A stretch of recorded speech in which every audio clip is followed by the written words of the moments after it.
Assalamualaikum warahmatullahi wabarakatuh. Alhamdulillahi rabbil alamin. Wassalatu wassalamu ala ashrafil mursalin. Nabiyyina wa maulana Muhammadin wa ala alihi wa sahbihi ajma'in. Wa ashhadu an la ilaha illallah wahdahu la syarikalah. Wa ashhadu anna Muhammadan abduhu wa rasuluh. Sallallahu alaihi wa ala alihi wa sahbihi. Wa man tabi'ahum bi ihsanin ila yaumiddin. Alhamdulillah, puji syukur kita haturkan kehadirat Allah Subhanahu wa taala di kesempatan sore hari ini untuk waktu Yogyakarta dan sekitarnya. Kembali kita bisa melanjutkan kajian rutin dengan membaca buku Al-Wabilus Sayyib. Dan insyaallah di kesempatan kali ini kita akan melanjutkan keterangan Ibnu Qayyim tentang keutamaan zikir yang ke-52. Di mana 58 keterangan Ibnu Qayyim tentang keutamaan zikir yang ke-58, di mana beliau akan menyebutkan bahwa dengan memperbanyak berzikir kepada Allah Ta'ala, ini salah satu di antara cara agar kita mendapatkan pertolongan untuk dimudahkan melaksanaan ketaatan kepada Allah Subhanahu wa Ta'ala.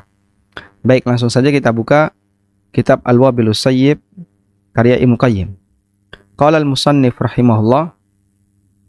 Al-musannif menyebutkan Az-zaminatu wal khamsun, keutamaan zikir yang ke-58. Anna dzikrallahi azza wa jalla min akbaril auni ala ta'ati.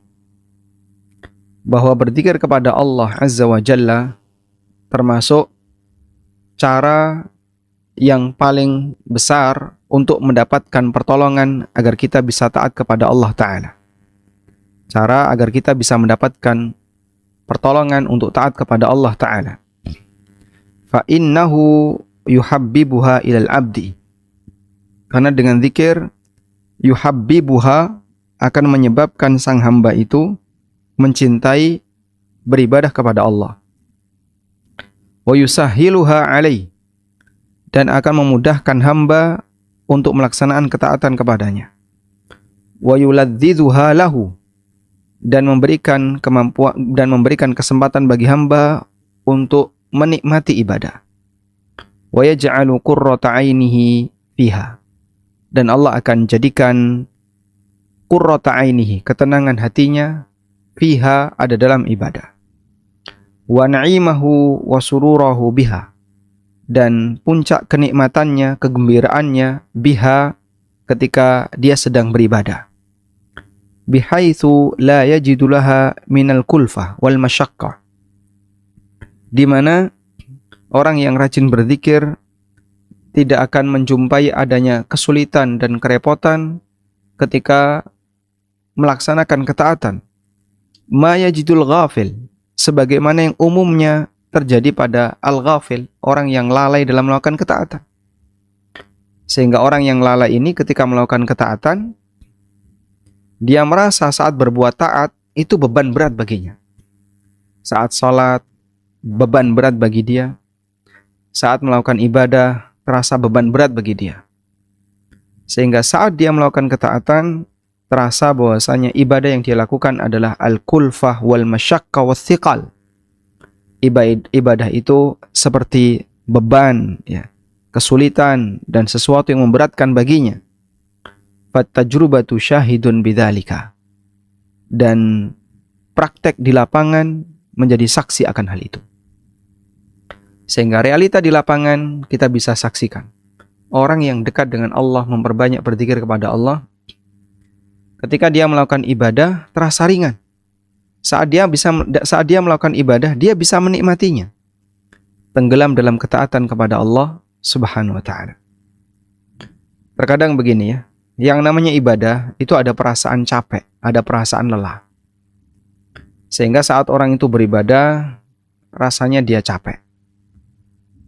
Padahal semua aktivitas manusia selain istirahat pasti akan berefek pada capek.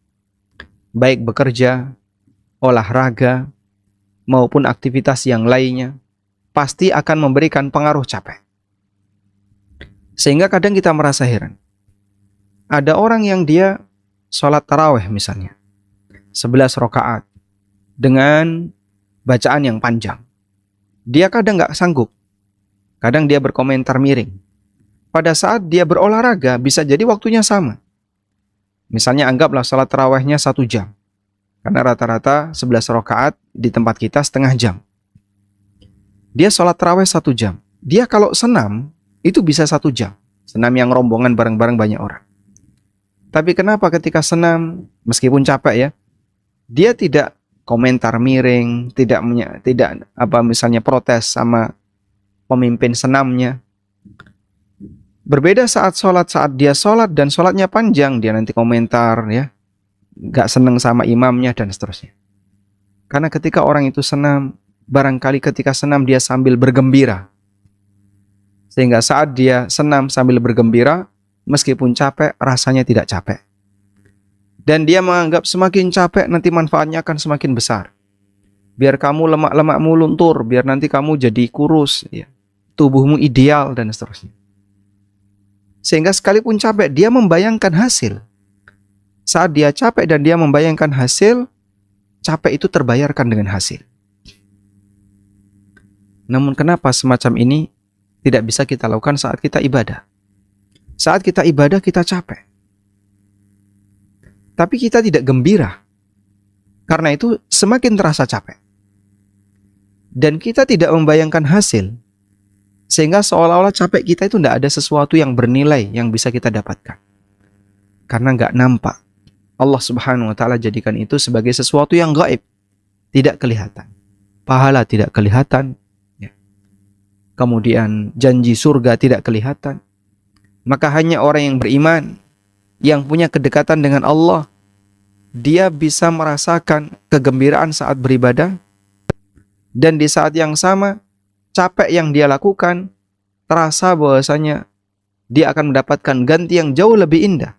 Sehingga sekalipun dia capek, dia yakin bahwa dia akan mendapatkan sesuatu yang berharga. Kadang ada orang yang jalan-jalan misalnya. Sekarang kan banyak orang yang ingin mengejar tubuh yang ideal. Sehingga dia jalan-jalan. Sudah terasa capek, dia masih tambah lagi jalan-jalan. Kenapa dia jalan-jalan? Ya. Meskipun dia capek, untuk mendapatkan hasil tubuh yang ideal. Sambil dia lihat kanan kiri, dia gembira dengan itu. Dan bahkan rasanya ada yang kurang ketika dia nggak jalan-jalan. Sampai pada titik seperti itu, orang ketika menikmati olahraga. Sepedaan itu yang jadi mania, Masya Allah. Kadang sampai sepedaan setengah hari penuh. Berangkat jam 6 pagi sebelum sarapan, nanti pulang itu makan siang. Sehingga dia sepedaan setengah hari penuh. Itu sangat capek, tapi dia gembira. Bareng teman-temannya. Di saat dia mendapatkan kegembiraan itu, dia tidak begitu terasa capek. Kemudian dia membayangkan hasil. Apa itu? Nanti badanmu jadi sehat. Tubuhmu jadi ideal. Sehingga kamu bisa misalnya tidur nyenyak. Nanti rasanya enak. Dia mendapatkan hasil ketika di dunia. Dan memang itu nampak. Sehingga saat dia melakukan seperti itu, dia merasa terbayarkan dengan capek yang telah dia buang. Yang telah dia lakukan. Demikian pula ketika orang melakukan pendakian gunung atau susur gua atau susur sungai. Kegiatan-kegiatan semacam ini kan sangat melelahkan. Begitu sampai di puncak gunung, Masya Allah, rasanya terbayarkan semua lelah dia ketika naik gunung hanya dengan melihat pemandangan. Yang itu tidak ada apa-apanya jika dibandingkan dengan surga. Namun dia merasa capek saya terbayarkan, lelah saya terbayarkan dengan indahnya pemandangan. Dan dia merasa bahagia ketika sampai di puncak. Kurang lebih seperti itulah perbandingan antara kegiatan duniawi yang melelahkan dengan ibadah yang mungkin berefek lelah, tapi yang satu orang umumnya masyarakat bisa menikmati. Sedangkan yang satunya orang merasa nggak suka. Sehingga saat dia capek ketika ibadah, grundel dia. Keluar kalimat-kalimat umpatan dan seterusnya. Selanjutnya, at-tasi'atu wal khamsun. Pengaruh dari dzikir yang ke-59. Anna dzikrallahi azza wa jalla yusahhilus sa'b wa yuyassirul asir wa yukhaffiful masyaq. Bahwa zikir kepada Allah itu akan memudahkan yang sulit, memudahkan yang asir, yang sulit. Jadi ini berulang sebenarnya, secara makna sama. Yusahhilus sa'ba wa yuyassirul asir, wa yuyassirul asir, secara makna sama. Wa yukhaffifal masyaq, dan meringankan al-masyaq, beban berat. Fama dzukirallahu azza wa jalla ala sa'bin illahana. Ketika orang itu berzikir kepada Allah di saat dia mengalami kesulitan, illahana, maka dia akan mendapatkan keringanan, kemudahan. Wala ala asirin illa tayassara. Demikian pula ketika orang mengalami kesulitan, lalu dia berzikir, maka dia akan mendapatkan kemudahan. Wala masyaqqatin illa khaffat. Dan ketika zikir itu dilakukan saat orang mendapatkan beban berat, illa khaffat, maka dia akan mendapatkan kemudahan. Wala syiddatin illa zalat. Ketika orang itu dalam kondisi terjepit, illa zalat, maka kondisi itu akan hilang. Wala kurbatin illa farajat. Dan saat orang itu dalam kondisi kurbah, dalam kondisi genting, illa infarajat, dengan berzikir maka dia akan mendapatkan kelapangan. Fadzikrullahi ta'ala huwal farju. Fadzikrullahi wal faraj ba'da syiddah. Maka zikrullah adalah al-faraj, jalan keluar ketika orang mengalami kesulitan. Wal yusru ba'dal usri, kemudahan ketika setelah orang mendapatkan kesulitan. Wal faraj ba'dal ghammi wal hammi, dan kemudahan, jalan keluar ketika orang mendapatkan kebingungan. Ini semua adalah manfaat zikir yang disebutkan oleh Ibnu Qayyim, dan kata beliau, wat tajrubatu syahidatun bidzalik. Bukti real di lapangan menjadi saksi akan hal itu. Selanjutnya as-sittun, manfaat zikir yang ke-60. Anna dzikrallahi azza wa jalla yudhibu 'anil qalbi makhawifa kullaha. Dengan banyak berzikir kepada Allah akan menghilangkan segala bentuk potensi ketakutan yang ada dalam hati. Dan itu penyakit terbesar manusia. Ketakutan. Ketakutan menghadapi ujian. Ketakutan menghadapi beban. Ketakutan ketika menghadapi kesulitan. Saat orang itu belum ibadah, muncul rasa ketakutan pada dirinya. Jangan-jangan saya tidak bisa melakukannya. Jangan-jangan saya tidak bisa melakukannya. Nanti saya capek, nanti saya ini, nanti saya ini.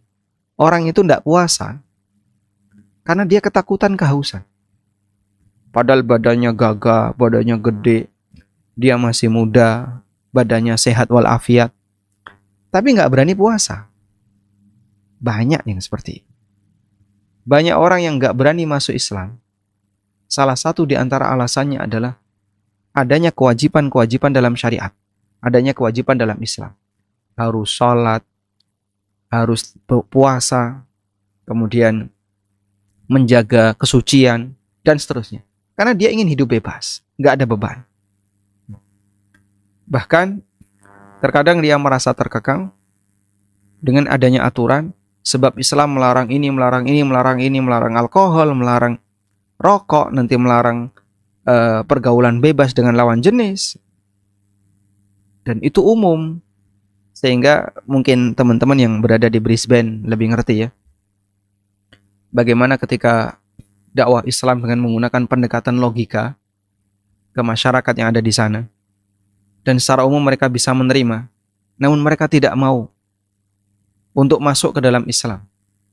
Salah satu pertimbangannya berat jadi orang Muslim. Dia lihat orang Muslim kayak gini terasa berat. Jadi dia ketakutan di mana? Ketakutan dengan beban berat itu. Tapi di saat yang sama dia menampakkan keberanian dengan mencari tantangan, misalnya menjatuhkan diri dari tempat yang tinggi tapi pakai tali itu ya. Atau kadang apalagi misalnya dia menyelam dalam waktu yang lama. Sehingga dia merasa, saya nggak takut ini, tapi dia takut itu. Dia itu nggak merasa takut di tantangan-tantangan alam itu, tapi dia takut dengan pengaruh dari orang berbuat taat. Capek. Baik, sebagai seorang muslim kita memahami bahwa dengan zikir akan menghilangkan semua makhawifahu kullaha, semua ketakutan dalam hati. Walahu ta'thirun ajibun fi husulil amni. Ini penting ya. Dan orang yang rajin berzikir akan mendapatkan pengaruh yang besar di mana dia akan mendapatkan rasa aman, ketenangan. Dia yakin ada Allah, tenang, ada Allah. Falaisa lil khaif alladhi qad ishtadda khawfuhu anfa'u min dzikrillahi azza wa jalla. Maka tidak ada solusi bagi orang yang mengalami kesulitan, mengalami ketakutan. Qad ishtadda khawfuhu, ketakutan puncak sampai pada tingkatan suasana genting saking takutnya. Tidak ada yang lebih bermanfaat bagi orang semacam ini selain zikrullah. Fa innahu bihasabi dzikrihi yajidul amna. Dengan zikir kepada Allah itu dia akan mendapatkan ketenangan. Wa yazulu khaufuhu, dan rasa takutnya akan hilang. Maka kita bisa lihat ya, bagaimana para nabi saat mereka mendapatkan ancaman besar, yang ancaman itu sangat mengancam nyawanya, sangat membahayakan bagi nyawanya. Tapi dia karena punya kedekatan dengan Allah, gak takut. Hasbi Allah wa ni'mal wakil. Allah yang akan mencukupiku, dan dia sebaik-baik zat yang dipasrahi. Coba kita lihat apa yang terjadi pada para sahabat.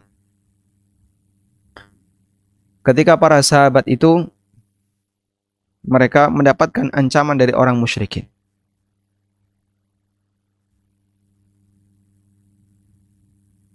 Allah Subhanahu wa taala bercerita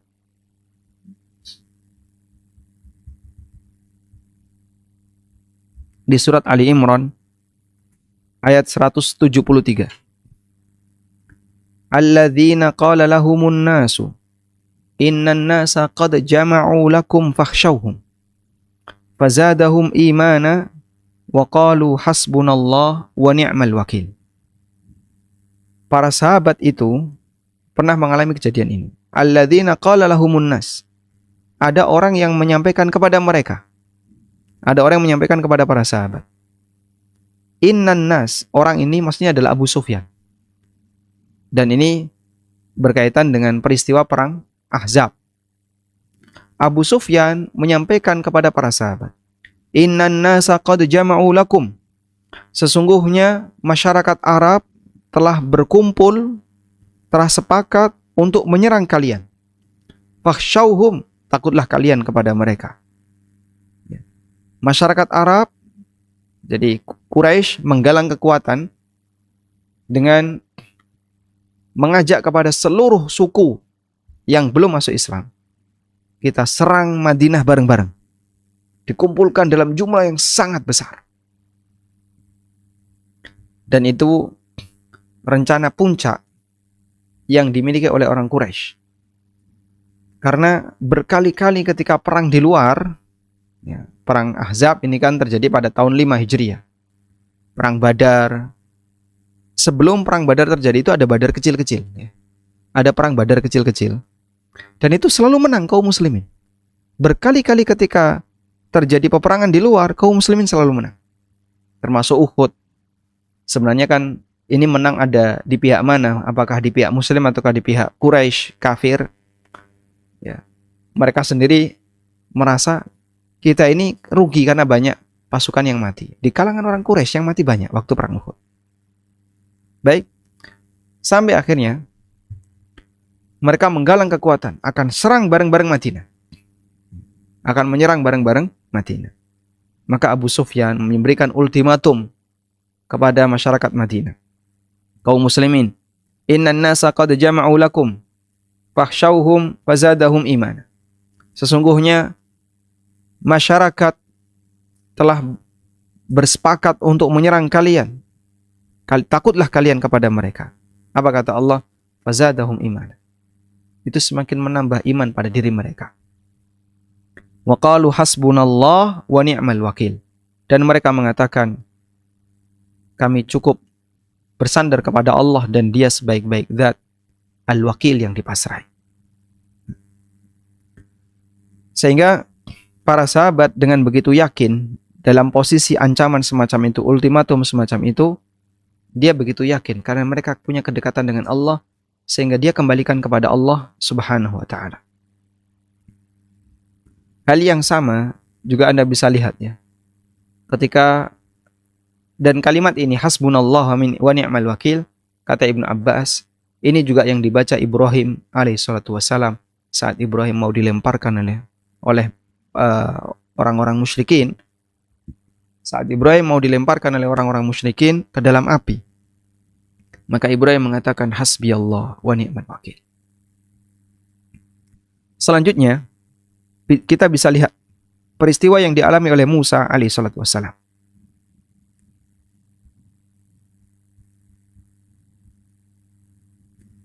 Allah Subhanahu wa taala berfirman di surat Asy-Syu'ara ayat 61. Di ayat 60 Allah bercerita ketika Bani Israel dikeluarkan oleh Musa dari Mesir. Fa'atba'uhum musyrikin. Maka rombongan Bani Israel itu diikuti oleh pasukan Fir'aun ke arah timur. Fa'atba'uhum musyrikin. Rombongan Bani Israel itu diikuti oleh pasukan Fir'aun ke arah timur. Falamma tara al-jam'an. Nah, di sini puncaknya. Puncak ketegangan. Falamma tara al-jam'ani. Ketika dua pasukan itu saling melihat. Saling melihat. Sehingga pasukan Fir'aun melihat Bani Israel. Bani Israel melihat pasukan Fir'aun. Mereka saling melihat. Yang satu lengkap senjatanya. Bani Israel tidak lengkap senjatanya. Yang satu pasukan Fir'aun lengkap senjatanya. Dan mereka punya semangat untuk ngejar Bani Israel, akan mengganyang Bani Israel. Dan Fir'aun sudah membuat keputusan bunuh semuanya, baik laki maupun perempuan. Gak menyisakan satupun. Sementara Bani Israel mereka tidak punya perlengkapan untuk berperang. Karena mereka lari dalam rangka meninggalkan Mesir agar selamat dari tekanan orang-orang Mesir. Maka qala ashabu Musa. Dia di ayat 61, orang-orang yang bersamai Musa mengatakan, inna lamudrakun. Kita pasti akan tertangkap. Inna lamudrakun. Pasti kita ini akan tertangkap. Kenapa? Mereka berada di posisi di tepi Laut Merah. Depan lautan, belakang pasukan. Maju mati, mundur mati. Posisi genting puncak. Ya. Sehingga di posisi ini tidak ada lagi kesempatan untuk melarikan diri, untuk menyelamatkan diri. Mau lari ke samping, dikejar sama pasukan Firaun. Mau lari kemana? Maju lautan, mundur pasukan Firaun. Apa kata Musa? Di ayat 62. Qala kalla. Musa mengatakan, gak mungkin. Karena Allah yang nyuruh ini. Allah yang memerintahkan untuk mengungsikan Bani Israel. Sehingga gak mungkin Allah akan membiarkan kita dalam posisi seperti ini. Pasti Allah akan datangkan pertolongan. Sehingga Musa mengatakan, inna ma'iya rabbi sayahdi. Sesungguhnya Rabbku bersamaku. Sayahdin, dan dia akan memberikan petunjuk kepadaku. Masya Allah.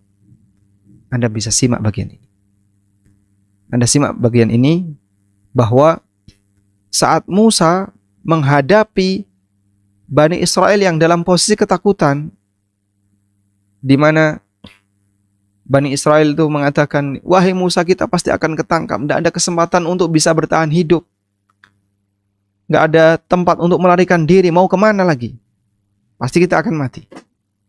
Musa dengan kedekatan dia kepada Allah mengatakan, tidak mungkin, Allah bersamaku dan dia akan berikan petunjuk kepadaku. Ini contoh ya, dalam suasana ketakutan puncak, orang itu masih bisa tenang ketika dia punya kedekatan karena dia rajin melakukan zikrullah.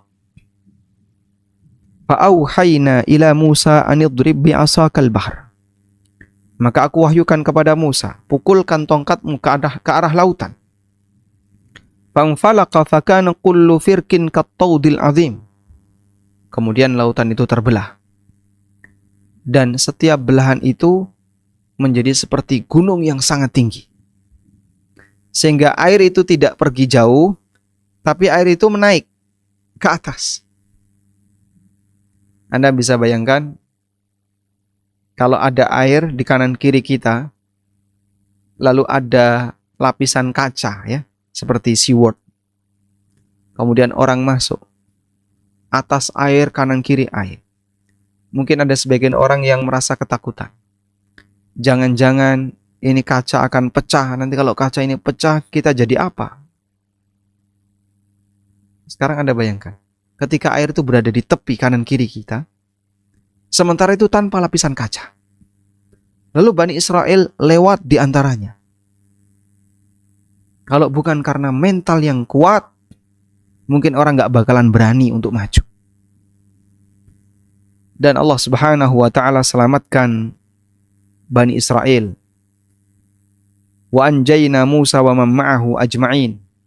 Aku selamatkan Musa dan seluruh Bani Israel yang bersamanya, ajma'in semuanya. Jadi gak ada Bani Israel yang tenggelam, gak ada. Sehingga dalam peristiwa itu tidak ada Bani Israel yang mati di jalan, mati kesandung atau apa begitu, lalu dia ikut tenggelam, gak ada. Semuanya selamat. Tsumma aghraqnal akharin. Kemudian aku tenggelamkan yang lain, yaitu pasukan Firaun. Pasukan Firaun menyusul, Bani Israel sudah keluar dari lautan, mereka masih berada di dalam, lalu ditutup oleh Allah Subhanahu wa taala sehingga semuanya tenggelam. Inna fi dzalika laayah wa ma kana aktsaruhum mu'minin. Sungguh ini merupakan tanda besar akan kemenangan kebenaran yang Allah datangkan bagi walinya. Kenapa banyak di antara mereka yang tidak mau beriman? Padahal sejarah itu real, ada di lapangan, diketahui oleh masyarakat. Siapapun mengakuinya, bagi siapa yang membaca kitab Taurat, dan Bani Israel juga mengakuinya, orang-orang Israel juga mengakuinya. Baik, kita kembali ke sini. Hatta ka'annal makhawifa allati yahdharuha amanun lahu. Sampai seolah-olah rasa takut itu yang dia takutkan adalah keamanan bagi dia. Wal ghafilu khaifun ma'amni. Sementara orang yang ghafil, orang yang malas belajar, malas ibadah, dia merasa ketakutan. Padahal dia nggak ada masalah. Kenapa nggak mau puasa? Takut nanti kalau puasa kehausan gimana? Kalau ini gimana? Nggak kuat saya. Nggak kuat itu belum nyoba. Sudah ngomong nggak kuat. Padahal dia nggak ada masalah. Kamu tuh ketakutan kenapa? Kamu nggak ada masalah. Wal ghafil khaifun ma'amni. Sehingga orang yang malas ibadah, dia ketakutan padahal dia nggak ada masalah. Hatta ka'annama huwa fihi minal amni kullihi makhawif. Sampai seolah-olah kondisi yang nggak ada masalah itu semuanya dianggap menakutkan. Jadilah agama ini beban bagi dia. Semuanya serba dianggap menakutkan. Makanya tidak heran kalau bagi sebagian orang ateis, dan bahkan hampir seluruh ateis, kamus agama adalah beban bagi hidup dan itu harus disingkirkan dari kehidupan. Sehingga tidak boleh ada istilah Tuhan, Tidak boleh ada istilah agama. Sebab itu penghalang hidup bagi mereka ya. Dan orang-orang yang mengikuti mereka di kalangan hedonis ya, yang hidupnya hanya mikir dunia dan dunia. Dalam pikirannya hanya duit dan duit. Wa man lahu adna hissin qad jarraba hadza wa hadza. Dan orang yang bisa melihat sebentar saja, adna hissin. His itu artinya indra ya. Orang yang menggunakan indra yang paling rendah, orang yang lihat sebentar saja, dia bisa menjumpai realita ini di lapangan. Qad jarraba hadza wa hadza. Wallahul musta'an. Dan wasyahid ya, wal waqi' akbaru syahid. Realita di lapangan adalah bukti yang paling kuat. Dan saya melihat itu. Orang-orang yang ketakutan beribadah karena dia nggak berani dengan resiko nanti lapar, nanti capek, nanti haus, nanti inilah. Padahal dia nggak ada apa-apa. Dia itu sehat walafiat. Anak kecil aja bisa. Yang udah tua bisa. Dia nggak berani untuk melakukan seperti itu. Termasuk ketika masalah hijrah. Orang diajar hijrah untuk meninggalkan sesuatu yang haram. Dia nggak berani untuk hijrah. Kenapa? Takut kehilangan pekerjaan. Padahal dia masih produktif. Dia masih seger, masih sehat walafiat. Kehilangan pekerjaan di tempat yang kotor seperti itu, penuh dengan yang haram, dia pindah ke tempat yang lebih bersih. Tinggal nyari yang lain, yang lebih bersih. Takut dia. Kamu takut kenapa? Enggak ada apa-apa kok takut. Wal ghafil khaifun ma'a amni. Maka benar apa yang dikatakan oleh Ibnu Qayyim.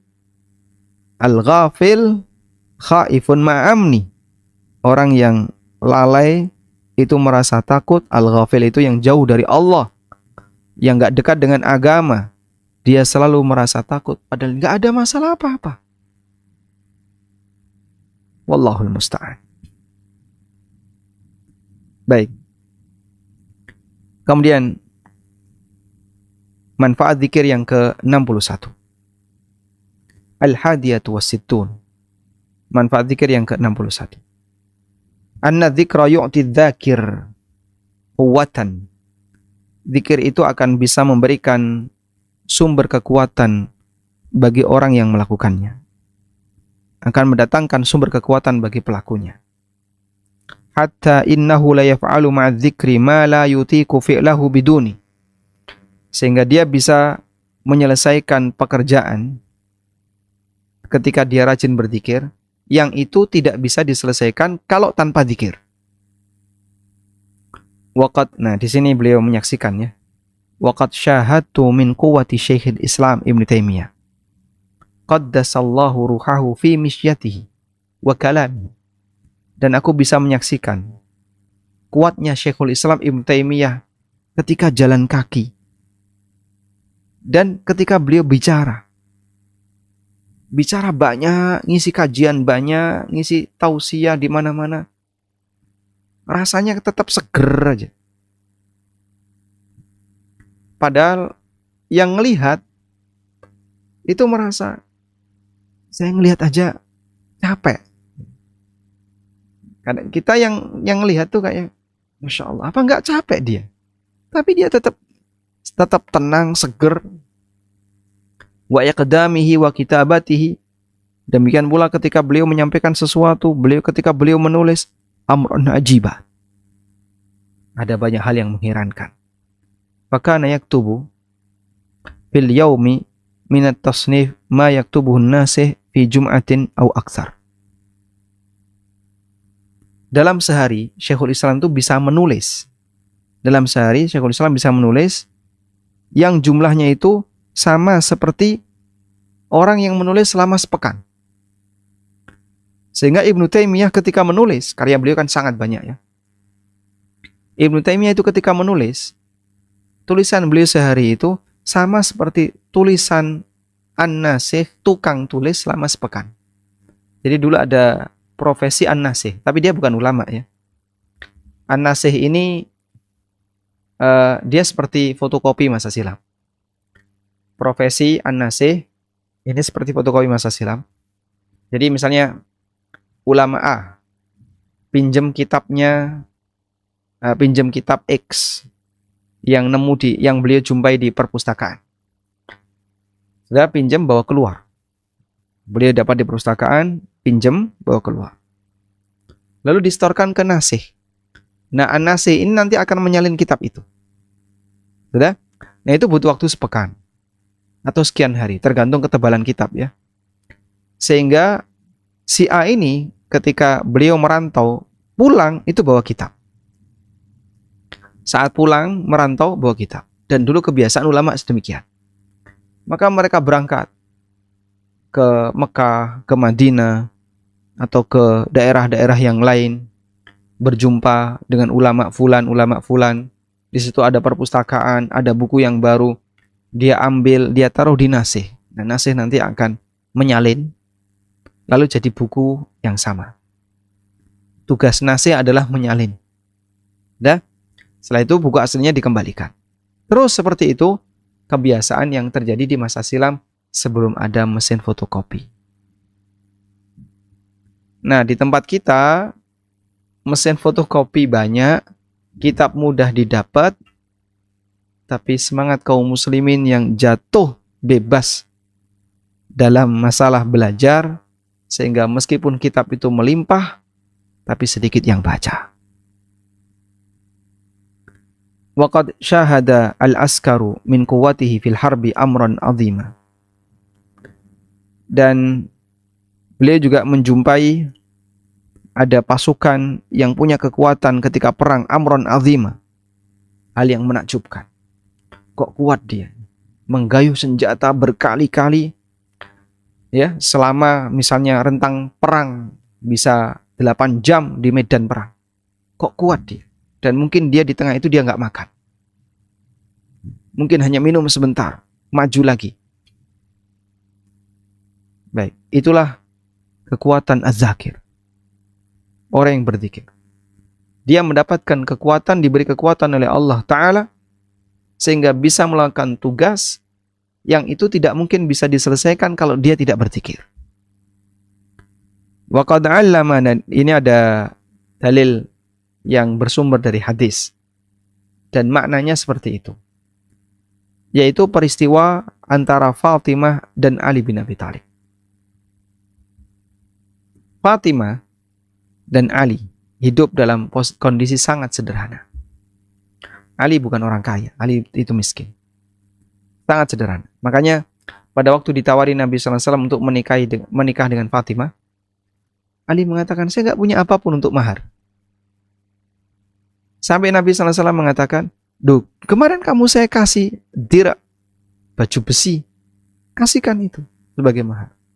Akhirnya maharnya adalah pemberian dari Nabi SAW sebelumnya. Kemudian oleh Ali diambil, dikasihkan kepada Fatimah sebagai mahar. Sehingga Ali dinikahkan oleh Nabi SAW dengan Fatimah. Maka kehidupan yang sangat sederhana ini membuat sang putri Nabi SAW harus banyak bekerja di dalam rumah.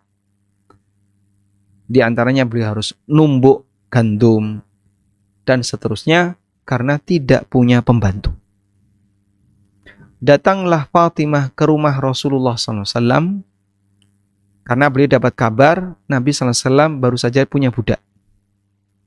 Sampai di rumah ayahnya, Rasulullah SAW tidak ada. Akhirnya beliau ditemui oleh istri Rasulullah SAW. Kemudian Fatimah pesan, nanti kalau Nabi SAW datang, tolong sampaikan saya tadi ke sini. Dengan maksud seperti ini. Pulang Fatimah.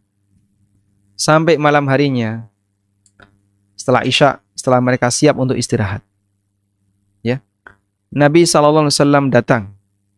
Rasulullah SAW datang kepada putrinya Fatimah dan Ali bin Abi Thalib yang mereka sudah bersiap untuk istirahat. Rasulullah SAW kemudian ngasih nasihat. Idza awaituma ila firashikuma fasabbiha 33 wahmada 33 wa kabbira 33 fa innaha khairul lakuma min khadim. Ini kalimatnya, innahu khairun lakuma min khadim. Kalau kamu mau tidur, Kalau kamu mau tidur, sudah bersiap untuk tidur, baca tasbih 33 kali. Baca tahmid 33 kali. Dan takbir 34 kali. Di total 100. Itu akan lebih baik daripada khadim, daripada seorang pembantu. Itu lebih baik daripada seorang pembantu. Dan akhirnya mereka amalkan. Nah, para ulama mengatakan bahwasanya berzikir seperti ini dibaca sebelum tidur. Baca tasbih 33 kali, tahmid 33 kali, takbir 34 kali. Lebih baik daripada pembantu, lebih baik ya. Bukan setara, lebih baik.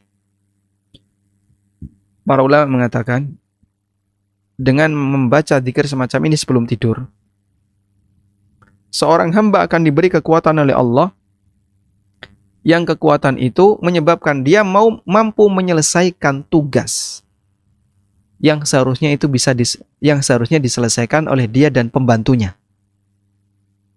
Mampu menyelesaikan tugas yang normalnya diselesaikan oleh 2 orang, dia dan pembantunya. Namun dia bisa selesaikan sendiri. Bahkan lebih baik zikir ini daripada ketika dia dibantu oleh seorang pembantu. Sehingga zikir ini adalah zikir yang menambah kekuatan seseorang dalam bekerja. Dan ada juga yang mengatakan bahwa zikir ini adalah zikir pelepas lelah. Sehingga selelah apapun seorang hamba, lalu sebelum tidur dia membaca zikir semacam ini, maka tidurnya akan menjadi tidur yang berkualitas, dan tidur yang berkualitas itu bisa melepaskan seluruh kelelahan. Saat bangun terasa ringan itu badan. Allah Subhanahu wa taala mengatakan di surat An-Naba, Allah sebut tidur itu dengan subat. Waj'alna naumakum subata. Aku jadikan tidur kalian itu sebagai subat. Dan subat maknanya adalah pelepas lelah. Sehingga begitu orang tidur, bangun tidur, kelelahannya hilang. Kerja lagi, capek lagi. Ibu-ibu capek ngurusi rumah, bapaknya capek bekerja. Nanti ketika tidur, hilang capek itu. Besok seperti itu lagi. Sampai kapan? Sampai dia sakit atau mati. Sampai dia pensiun. Manusia seperti itu. Terus seperti itu. Tapi Allah jadikan tidur itu pelepas lelah. Coba, andaikan orang itu nggak bisa tidur, lelahnya itu nggak hilang. Makanya orang ketika nggak bisa tidur, orang nggak bisa tidur ya, akan menjadi sumber penyakit bagi dia. Karena itu ketika tidur tidak berkualitas, justru akan semakin menambah kelelahan.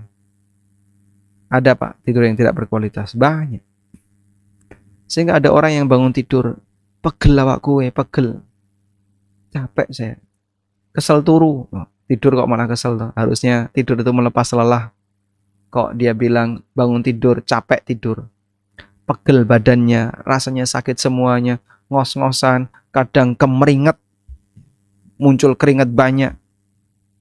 Ketika dia tidur, bangun-bangun, capek. Ini tidur yang tidak berkualitas. Ingat, perasaan bisa jadi beban lebih berat daripada fisik. Sehingga saat orang itu mimpi, dan dalam mimpinya membuat dia lelah melalui perasaan dia, tidak heran jika kemudian ketika dia bangun, dia capek. Ketika dia bangun, dia lelah. Maka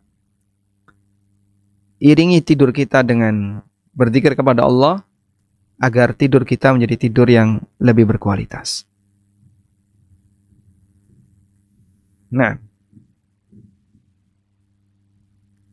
Faqila, sebagian ada yang menafsirkan tentang zikir Ali bin Abi Thalib dan Fatimah.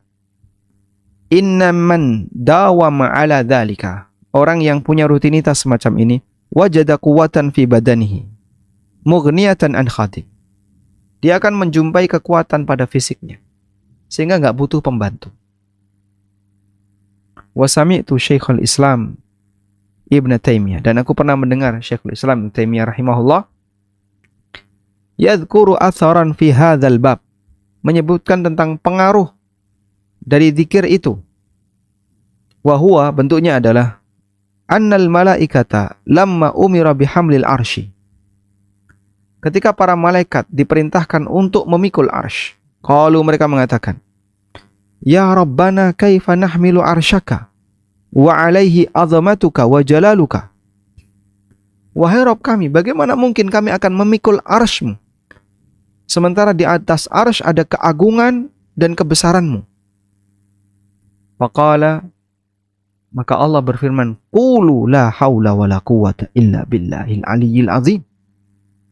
Ucapkanlah la haula wala quwata illa billahil aliyyil azim. Falamma qaluha, begitu para malaikat ini mengucapkannya, hamaluhu, mereka pun langsung bisa mengangkat arsy. Hatta ra'aitu, sampai di sini ya, riwayatnya sampai di sini. Jadi begitu mereka mengucapkan kalimat itu, zikir kepada Allah, la haula wala quwata illa billahil aliyyil azim, mereka berhasil untuk mengangkat arsy. Sekarang coba kita lihat.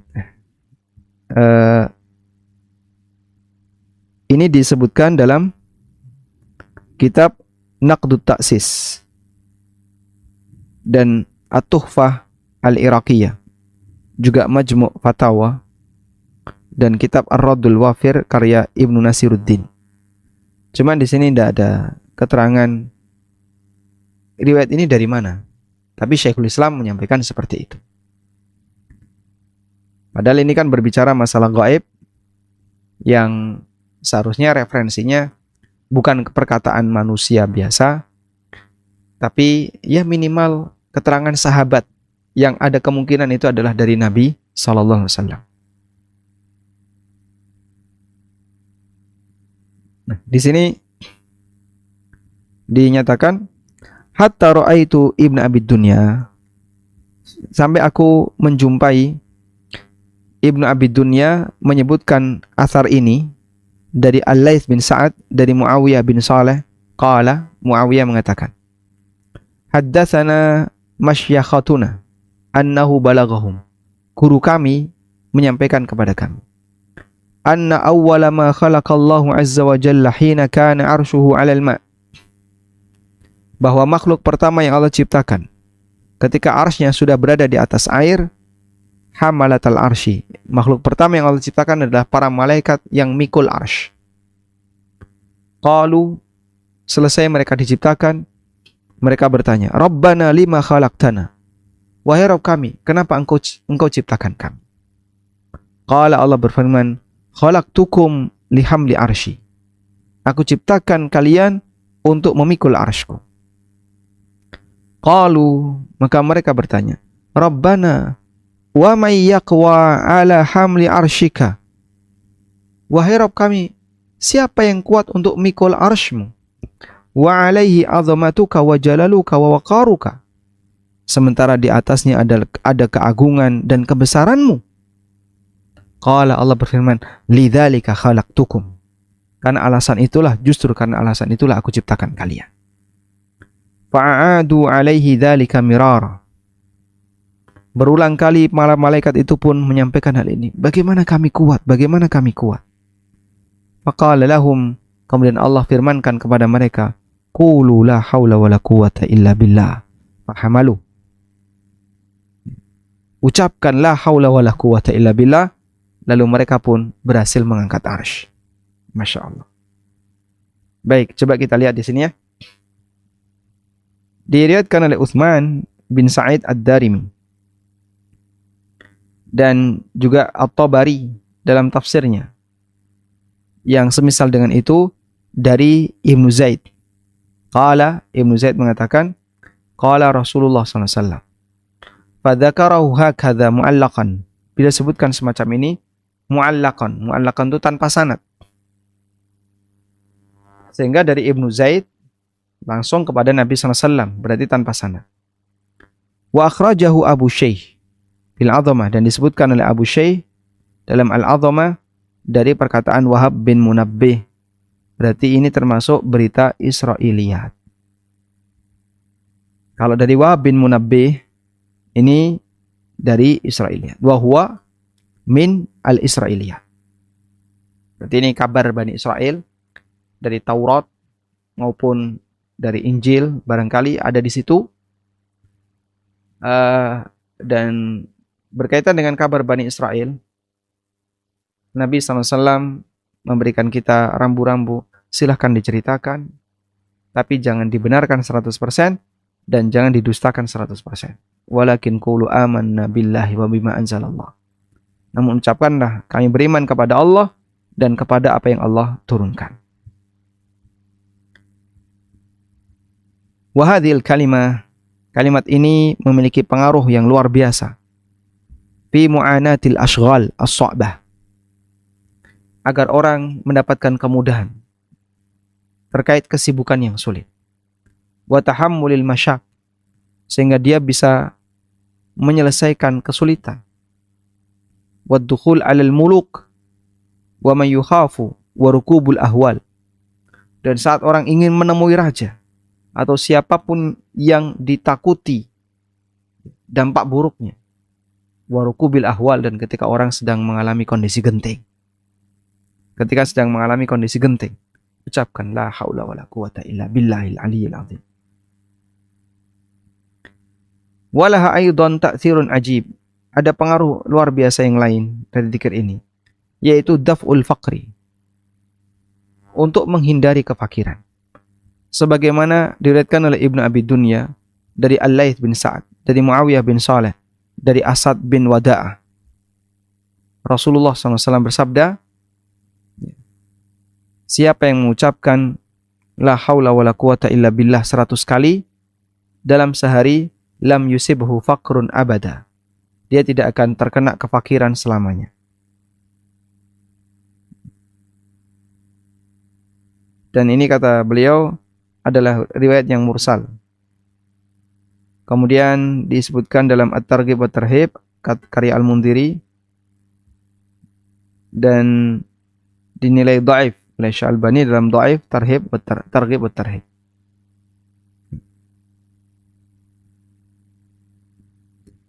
Baik, selanjutnya wa kana Habib ibnu Maslamah, dan Habib bin Maslamah yastahibbu idza laqiya aduwan aw nahada hisnan qaula la haula wala quwata illa billah. Habib bin Maslamah itu kalau ketemu musuh atau mau naik ke benteng musuh, nyerang dengan cara naik, beliau senang mengucapkan la haula wala quwata illa billah. Wa innahu nahada yawman hisnan fanhazama ar-rum wa qalaha al-muslimun wa kabbaru fansada al-hisn. Dan suatu ketika beliau naik ke benteng Romawi sambil mengucapkan kalimat ini sampai akhirnya bisa ditaklukkan itu benteng. Wa qalaha al-muslimun wa kabbaru, lalu kaum muslimin yang lain pun ikut-ikutan mengucapkan la haula wala quwata illa billah. La haula wala quwata illa billah. La haula wala quwata illa billah. Dan mereka pun bertakbir. Fansada al-hisn, sehingga benteng itu berhasil dibuka. Disebutkan oleh Al-Baihaqi dalam Dalailun Nubuwah dan Ibnu Asakir dalam Takhrij Damaskus. Walhamdulillahi rabbil alamin. Kita telah selesai sampai keutamaan dzikir ya, yang ke-61, dan insyaallah di kesempatan berikutnya kita akan membaca tentang keutamaan dzikir akan menyebabkan orang itu menjadi lebih pemenang dibandingkan yang lain dalam berlomba menggapai ridha Allah Subhanahu wa taala. Wallahu a'lam. Wassallallahu ala nabiyyina Muhammadin wa ala alihi wa sahbihi wasallam.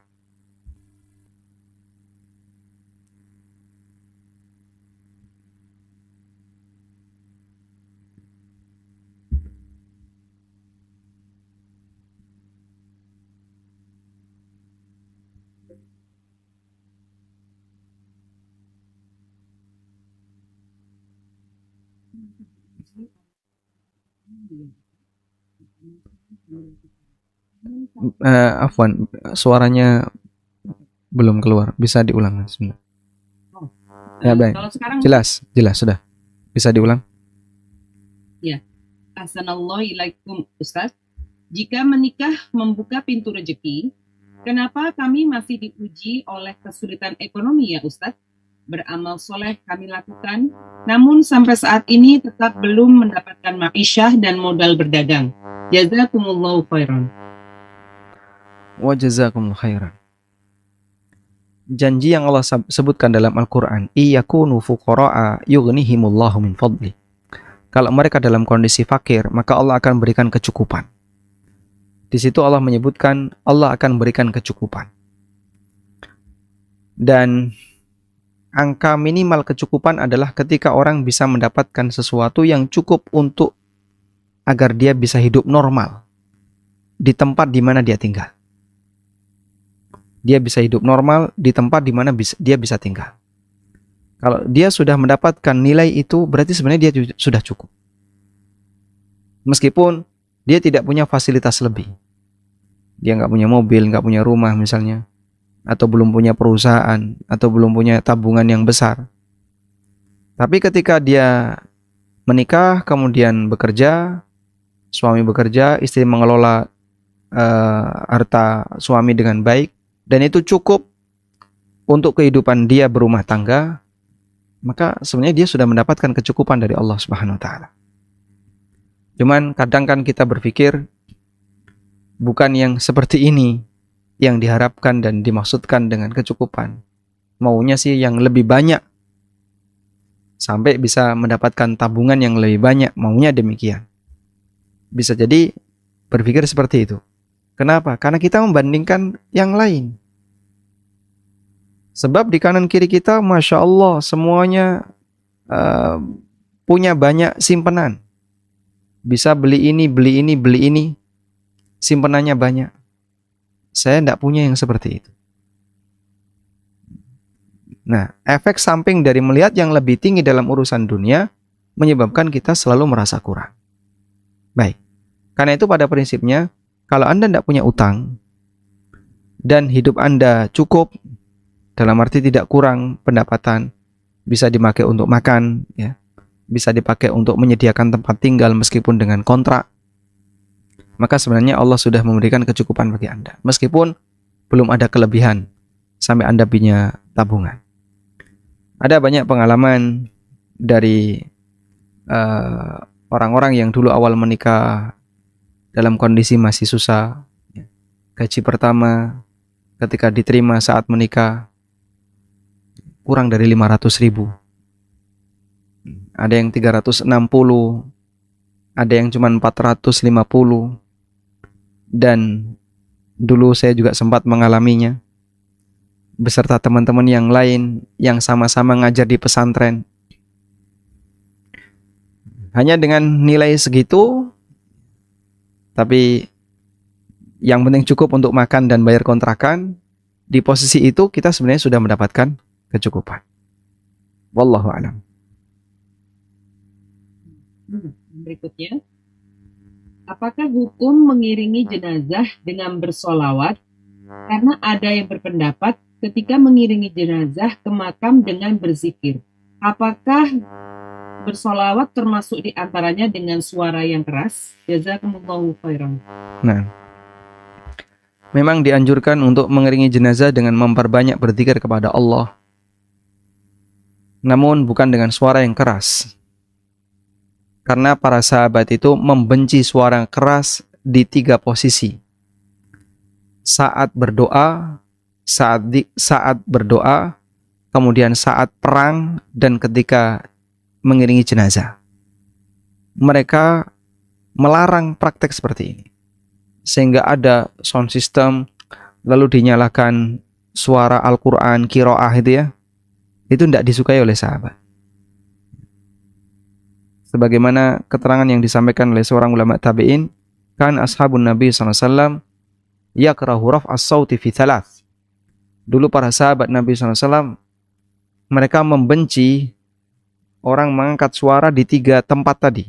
Salah satunya adalah ketika ada jenazah. Sehingga kalau berzikir, silakan ucapkan zikir apapun. Yang penting jangan keras-keras, jangan bengak-bengok. Dan mengeraskan suara saat jenazah dibutuhkan misalnya hanya sebatas untuk ketika proses pemberangkatan atau dalam rangka mengatur jamaah ketika mau sholat jenazah, silahkan, itu dibutuhkan. Tapi bukan pasang kiroah atau murotal sampai akhirnya ketika orang mendengar itu pertanyaan pertama, sopo sing mati? Saking rataune krungu Quran sampai ketika ada suara Quran pertanyaannya sopo sing mati. Dan itu budaya yang ada di tempat kita. Karena itu mau dzikir sholawat, mau dzikir yang lain, tafadhal. Namun ya yang dianjurkan adalah ditekankan adalah dengan suara pelan dan tidak suara keras. Wallahu a'lam. Assalamualaikum Ustadz, saya hamba Allah izin bertanya.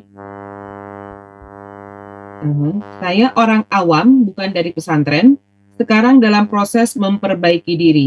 Sebelumnya saya taklid tanpa bertanya dalil, hanya sekedar copy-paste kepada Ustadz di daerah saya dalam urusan agama, terutama ibadah dan fikih. Sering ikut tahlilan dan yasinan. Sekarang setelah saya lihat-lihat kajian di YouTube, mengikuti kajian yang saya rasa sunnah, mencari ilmu dari website yang sunnah, saya memilih untuk tidak ikut atau tidak belajar kepada Ustadz tersebut. Apakah yang saya lakukan sudah benar, Ustadz? Bagaimana bersikap yang baik dengan pilihan kita dan mohon sarannya untuk kedepannya. Barakallahu fiik wa jazakallahu khairan. Kita semuanya barangkali mengalami kondisi yang sama. Dulu sebelum mengenal sunnah, kita pernah belajar agama kepada beberapa guru yang dulu mengajarkan kita. Beberapa guru saya, mereka adalah tokoh-tokoh agama di kampung saya. Ada yang berasal dari Muhammadiyah, ada yang berasal dari Nahdliyin, dan mereka mengajarkan pendekatan yang berbeda. Ya, seperti yang kita tahu ya. Dan kemudian begitu saya mengenal sunnah, kita semakin membuat kesimpulan beda dengan yang dulu. Namun alhamdulillah hubungan baik tetap kami jaga. Tapi dua guru saya yang dari Nahdliyin sudah meninggal, dan satu yang dari Muhammadiyah termasuk ulama senior di kampung sudah meninggal, rahimahumullahul jami'. Dan masih satu, ibu-ibu yang satu ini. Beliau dulu yang ngajari saya nerjemah per lafadz di rumahnya. Dan beliau masih hidup, usianya sudah cukup sepuh. Hafizahullah. Terus apa yang harus kita lakukan? Ya, menjaga hubungan baik dengan guru tidak dilarang. Karena Allah perintahkan kepada kita, wala tansawul fadla bainakum. Jangan melupakan jasa baik orang lain. Jangan melupakan jasa baik orang lain di antara kalian. Sehingga dulu kita pernah diajari beliau ilmu A, ilmu B. Beliau pernah berjasa kepada kita. Kita tidak melupakannya. Meskipun kita tidak lagi mengikutinya. Dan berbuat baik itu tidak sama dengan mengikuti. Sebagaimana ketika tidak mengikuti, bukan berarti kita harus memutus hubungan sama sekali. Sehingga tetap berbuat baik. Kita berbuat baik sama tetangga, sama kawan, dan siapapun yang kita ingin berbuat baik kepada mereka, meskipun mereka bukan guru kita. Dan kita bisa berbuat baik kepada orang yang dulu pernah jadi guru kita, meskipun tidak harus kita mengikutinya. Wallahu a'lam. Berikutnya, Assalamualaikum warahmatullahi wabarakatuh, Ustadz. Waalaikumsalam warahmatullahi wabarakatuh. Saya mau bertanya, kalau kita sering berzikir, namun pikiran kita ada di mana-mana, itu hukumnya bagaimana, Ustadz? Dan kalau zikirnya dilakukan, itu hukumnya juga bagaimana? Mohon jawabannya, Ustadz. Jazakallahu khairan. Ini seperti yang dulu pernah dinyatakan oleh Ibnu Qayyim bahwa zikir itu bertingkat ya. Ada yang lisan saja, ada yang lisan dan hati, itu yang paling sempurna. Ada yang lisan saja dan ada yang hati saja. Dan urutan sempurnanya adalah lisan dan hati. Seperti kita membaca kalimat thayyibah sambil merenungkan maknanya. Saat kita membaca la haula wala quwata illa billah, sambil meyakini tidak ada daya dan kekuatan kecuali yang datang dari Allah. Atau kita mensucikan nama Allah, subhanallah bihamdi, subhanallah bihamdi, sambil menanamkan perasaan dalam hati, untuk mensucikan Allah Subhanahu wa taala dari semua aib yang dinyatakan oleh manusia. Ada yang mengatakan Allah punya anak, ada yang mengatakan Allah fakir, ada yang mengatakan Allah zalim, ada yang itu kan manusia menyatakan Allah punya cacat. Lalu kita sucikan Allah, subhanallah, bihamdi, subhanallah. Maha suci Allah dari perkataan orang-orang kafir itu. Itu yang paling sempurna. Yang kedua adalah batin saja.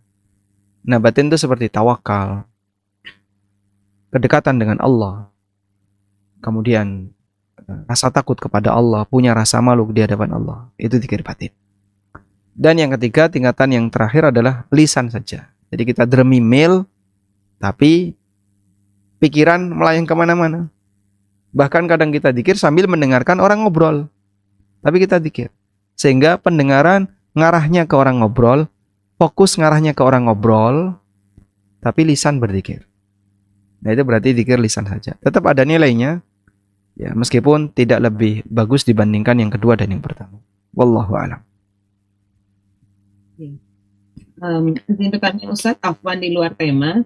Ibu mertua saya ingin berkorban 1 ekor kambing dengan meniatkan dirinya dengan 3 kerabatnya yang telah meninggal, yaitu suami, anak, dan orang tua. Bolehkah Ustadz? Apakah harus masing-masing orang 1 ekor? Dan apakah harus kepala keluarga yang boleh berkorban dengan meniatkan dirinya dan keluarganya, baik yang masih hidup atau yang sudah meninggal, Ustadz? Jazakallahu khairan wa barakallahu fikum Ustadz dan kru. Jadi tolong bedakan dua ini ya. Kepemilikan dengan musyarakah saat meniatkan adanya musyarakah saat menyembelih. Kalau kepemilikan, kambing itu hanya boleh dimiliki oleh 1 orang. Sehingga misalnya fulan yang berkorban, maka kepemilikan kambing itu hanya dari 1 fulan ini. Gak boleh iuran. Ayo iuran beli kambing. Saudara-saudaranya diajak 500. Ada 6 orang iuran, jadi 3 juta beli seekor kambing. Disembelih atas nama yang iuran. Batal. Karena kambing hanya boleh dari 1 orang. Tapi at-tasyrik bisawab. At-tasyrik menggabungkan nama orang lain dalam pahala kurban itu diizinkan untuk lebih dari 1. Sehingga saat misalnya beliau berkorban, ini atas nama saya.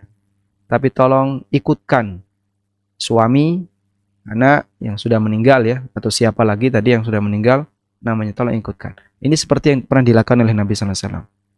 Bismillahirrahmanirrahim, Allahu Akbar. Allahumma hadha minka walaka anni wa an ahli baiti.